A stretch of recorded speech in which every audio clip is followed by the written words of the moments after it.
Hello. About a little over a month ago, in early July, one of the guys I subscribed to, Anthony Pellegrino, uploaded a video in which he challenged movie fans on YouTube to avoid watching trailers, especially for movies that they knew that they wanted to see. And I think that this is a good challenge to take on, but I would have a lot of difficulty with it. I oftentimes go to the movies alone, and I like to get a good seat, and I like to go early enough to do that, and that means arriving usually before the trailers begin. And when I go to the movies, there's usually at least 15 minutes worth of trailers, sometimes more. That's can be kind of annoying.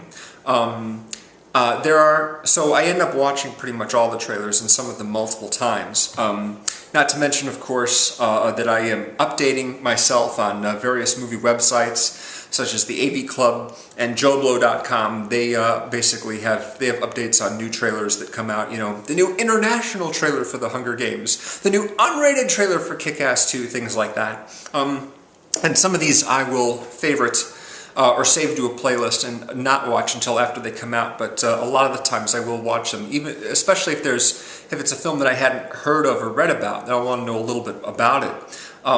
But there are cases in which watching the trailer is not advisable because it does, in fact, spoil the enjoyment of the film, or at least particular moments in the film. I've been reading about this movie called In a World, which not only stars but is directed by Lake Bell, the actress, and she's a voiceover artist. It looks funny from the clips, but of course the reviews are talking about how the fact that it really isn't that funny, and a lot of the best jokes are pretty much just in the trailer. So it's hard. It's hard to know exactly what to watch and what to avoid. There have been a few movies in which I've actively avoided watching trailers. Recently, Before Midnight came out, which is a Richard Linklater film that I was very interested in because of the first two films in the series that Linklater has done with Ethan Hawke and Julie Delpy. I actually, in 2004, when the second movie came out, I avoided watching the trailers whatsoever. It came on TV and I recorded it, but I didn't watch it, I didn't listen to it. I went in completely cold, and that was a very good experience. Later on that year, $1 Million Baby came out. I had read that there was kind of a twist or something like that, and of course I didn't want to know what it was. So I avoided watching the trailer for that until I'd seen the film as well. And both those experiences, seeing the film for the first time, were very good. When Before Midnight came out, there actually was the trailer showing, in front of a couple movies that I saw, but I knew that if I watched the trailer, that I would, identify certain shots and be reminded of them when I saw the film. That's the one problem with trailers, is that those moments come up in the movie, you recognize them for the trailer, at least I do, and it might take me out of the movie for a second by going, oh, I recognize that shot because it was in the trailer. So while I couldn't really block out the sound too well because trailers are loud, I avoided watching it, and that helped me fail to remember a lot of the dialogue that airs in the film. I think I remembered basically one line of dialogue from the movie.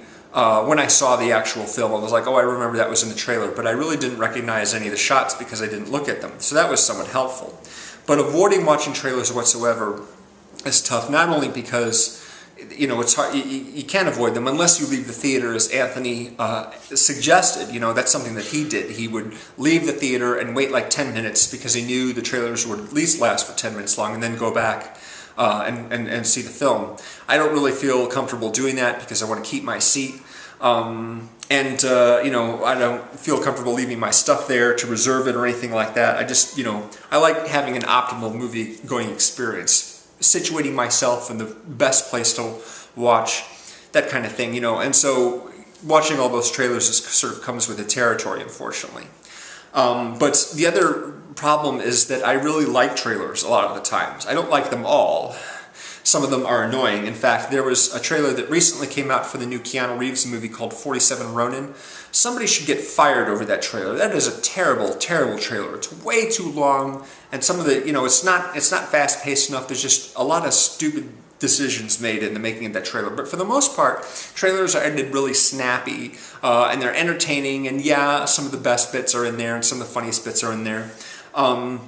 So yeah, but trailers can be entertaining in themselves, especially if you have no plans to see the movie at all. It might give you a little taste of what you're missing out on. You go, oh, it's probably a good idea that I not go see that because it doesn't look that great. But at least you get a taste of what you're getting into, or what you might be getting into if you did go and see it. Last year, I tried to avoid seeing the Avengers trailers. Tried to avoid seeing. I didn't read any reviews, and I didn't read any. But there were a few trailers that came out. I think there were 3 of them, and unfortunately, I did break down and see all 3 of them before the movie came out. But luckily for me, nothing major was given away in those films. There's a few battle scene shots and a few bits of dialogue here and there, but there were no big twists, no big revelations, anything like that. All the really significant stuff was saved for the film itself. So I was very, very grateful that happened. And, in a couple of years' time, we're going to have, a new Avengers movie and a new Star Wars movie. And we're going to have some other really exciting stuff coming out. And I know that I should try avoid seeing the clips in advance of that, but it's tough. It's really tough because the temptation is just so strong to say, what's it going to look like? What's it going to be? What's a J.J. Abrams Star Wars movie going to look like? Is it going to look a lot like Star Trek, or is it going to have a different look? I don't know. And I'm going to be, it's going to be very, very tough. Not to mention the fact that the clips for those movies are going to be everywhere before the movie comes out because they promote those things like the dickens. It's much easier to avoid seeing the trailer for a small-scale movie, but then again, those movies don't get written about as much, and so it's kind of hard to determine, whether or not that'd be something I'd be interested in if I don't see anything at all, if I just basically go by the cast and director. Sometimes I could look at, a director for a film and say, oh, I'm definitely seeing that, but it's still tough. It's still tough to avoid just because the temptation is so strong, and I like trailers. I've seen a lot of good trailers. I consider them an art form. There are some fantastic trailers that have transcended the terrible movies that they came out of, like Cliffhanger, for example. A Stallone movie from 20 years ago. He's a mountain climber, and there are bad guys, chasing him around, stuff like that. Had a teaser trailer with no sound effects, no dialogue, no plot, nothing. Just a whole bunch of shots from the movie set to classical music. One of the most fantastic trailers ever made.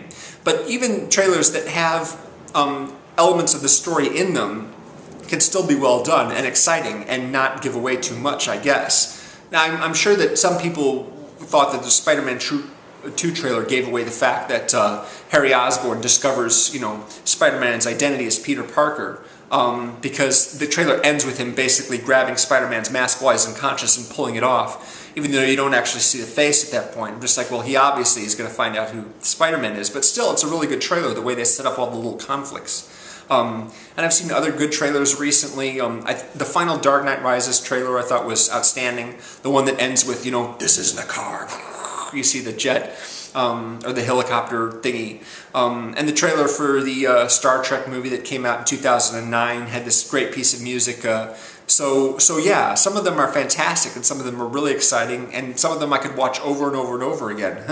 But there are a couple of films that I'm trying to avoid seeing trailers for. I'll save them to a playlist and not watch them, but it's tough. So those of you who are able to avoid seeing trailers, as I have only once in a while, my hat's off to you. But it's pretty tough for me, and I usually just give it and see it just to kind of get it over with, because I know I'm just going to be going, I want to see that trailer, I want to see a clip, I want to see something from that movie, and the trailers come out months before the movies do. It's sometimes I feel it's just better to get it over with. So the link to Anthony Pellegrino's video is below if you want to check it out. And check out his other videos and stuff like that. He does reviews as well. I recommend him for all you movie fans. Thanks for watching, and just sort of want to get this off my chest. Talk to you later. Bye.